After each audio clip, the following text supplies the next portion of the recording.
안녕하세요. 자, 오늘부터는, 이제 각 시기별 사회 모습을 좀 공부를 해보려고 합니다. 자, 오늘은 주제 16이고요. 고대, 그리고 고려의 사회에 대해서 한번 정리를 해보겠습니다. 여러분 혹시 골품제 들어봤나요?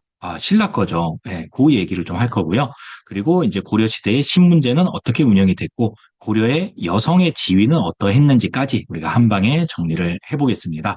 자, 고대 사회에는 크게 귀족, 평민, 천민 이렇게 나눠볼 수 있는데 귀족들 사이에서 또 별도의 신분제가 운영이 되기도 한 게 조금 특징적이에요. 그 대표적인 게 바로 신라의 골품제입니다. 뼈 골자에 품질할 때 그 품자거든요. 뼈에도 품질이 있는 그런 제도라고 그냥 이렇게 직역을 할 수 있겠네요. 보면은 이제 두품 세력들이 있고요. 그다음에 골 세력들이 있죠. 성골, 진골, 육두품, 오두품, 사두품, 삼이, 일두품.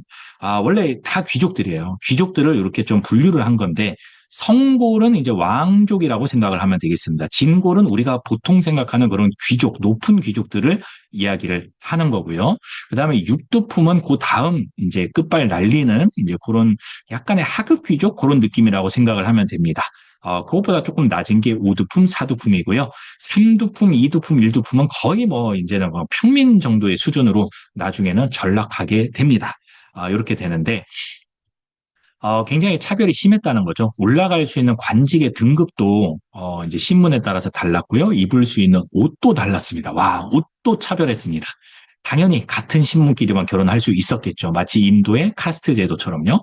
그다음에 이제 쓸 수 있는 그릇, 그다음에 집의 크기, 술의 크기, 요새로 치면은 자동차 종류라고 볼 수 있겠네요. 그러니까 예를 들면 이런 거예요. 육두품들은 벤츠를 못 타. 돈이 아무리 많아도 벤츠 이런 거 못 탑니다.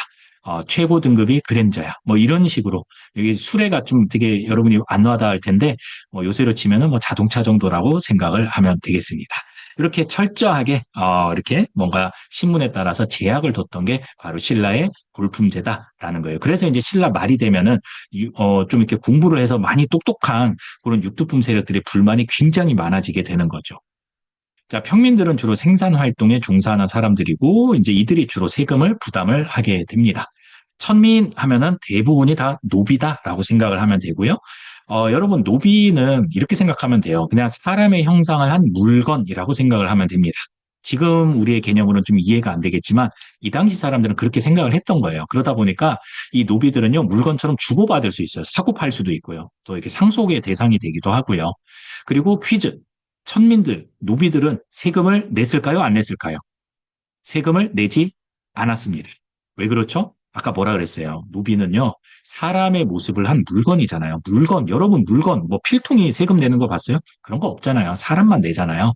사람 취급을 못 받았던 게 바로 천민들이다라고 생각을 하면 되겠습니다. 고려의 신문제는 한마디로 양천제라고 볼 수 있는데 이게 무슨 말이냐면요. 양인과 천인으로 크게 나눈 제도다라는 얘기예요. 양인, 그다음에 천인. 천인은 천민이죠. 여기 대다수가 노비인. 그다음에 양인은 요 평민에 해당이 될 텐데 요 평민을 다시 세 개의 부류로 나눴다라는 얘기예요. 자, 그리고 요 양인 계층 중에서 여기 향, 부곡, 소해 주민을 제외한 나머지 양인들, 요 위에까지 계층들이 과거 시험에 응시할 수 있었다라는 거예요. 그러니까 좀 얘네들이 특이하죠. 향, 부곡, 소 주민들은 양인이긴 한데 과거 응시도 못하는 한마디로 좀 이렇게 차별받는 그런 양민이라고 생각을 하면 되겠습니다. 세금도 더 많이 내고요. 거주 이전에 자유도 없고요. 그러니까 뭔가 거의 뭐 신분은 양민이지만 대우는 거의 뭐 천민 정도의 수준이었던 사람들이 향, 부곡, 소에 살고 있는 사람들이었다라고 생각을 하면 되겠습니다. 이렇게 한번 볼게요. 자, 귀족들은 왕족, 또 문무 관료들, 이 관리들이죠, 관리들, 높은 관리들. 그다음에 중간 계층이라는 거는요, 서리, 향리, 하급 장교들, 이런 사람들이, 그러니까 주로 이제 실무를 담당하는 그런 사람들을 중간 계층이라고 부르고요. 그다음에 이제 양민들은 우리가 보통 알고 있는 생산 활동에 종사하는 농민, 상인, 그다음에 수공업자들, 천민은 뭐 공사 노비들이죠.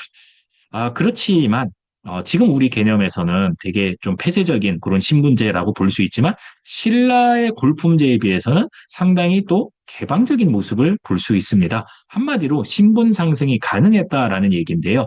뭐 예를 들어서 군인이 이제 공을 세웠어요. 그러면 이제 신분이 하나 올라가기도 하고요. 그다음에 뭐 또 노비도 마찬가지예요. 노비도 고려는 전쟁이 많았잖아요. 여기서 이제 궁을 세우면 노비도 해방이 되기도 합니다. 뭐 그런 식으로 일부 신분 상승의 길이 열려 있었다라는 점에서 신라의 골품제보다는 조금 더 개방적인 그런 모습을 보였다라고 정리를 합시다. 자, 마지막으로 이제 여성의 지위를 좀 살펴볼 텐데 여성의 지위 생각보다 여러분들 대우가 나쁘지 않았습니다. 물론 사회 활동에는 극심한 제한이 있었죠. 그렇지만 일상생활 또 가족 내에서는 거의 남성과 대등한 그런 대접을 받았다라고 해요. 일단 우리가 알고 있는 그런 이렇게 첩제도 있잖아요. 이게 고려시대는 거의 없었어요. 거의 없었고 이거는 조선 중기 이후에 좀 이렇게 많이 확산이 됐던 이제 그런 모습이고요.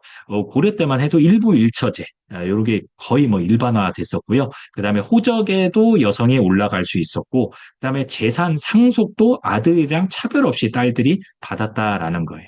그다음에 여성이 호주, 집의 주인이 될 수도 있었고요. 그런 면에서 일상생활 또 가정 내에서는 남성과 크게 차별받지는 않았다라고 한번 정리를 해보면 되겠습니다. 심지어는요, 재혼도 거의 뭐 자유롭게 했었다라는 거죠. 그러니까 우리가 알고 있는 그런 여성 차별적인 모습들은요, 뭐 대대로 그렇게 온 건 아니고요.